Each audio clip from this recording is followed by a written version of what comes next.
Terungkap kematian Aldi Nababan bukan pembunuhan. Polisi kuak fakta. Tidak ada tanda kekerasan. Polisi akhirnya menetapkan hasil dari kasus kematian Aldi Nababan atau Aldi Sahilatua Nababan.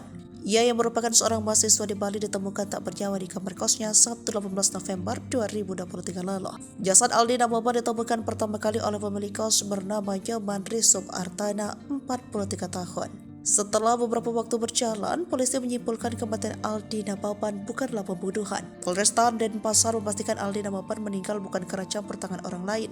Ya, Aldi Nababan menyerah hingga akhirnya mengambil keputusan yang tak terbayangkan. Dokter forensik Rumah Sakit Bayangkara Medan, Dr. Ismu Rizal mengatakan, pihaknya menyimpulkan demikian. Dokter juga tak menemukan tanda-tanda kekerasan pada tubuh ASN selain pada bagian leher. Saat diterima Rumah Sakit Bayangkara Medan, jenazah ASN dalam keadaan telah diformalin. Disinggung soal vital yang rusak, dia mengatakan hal itu terjadi lantaran adanya gas akibat proses pembusukan.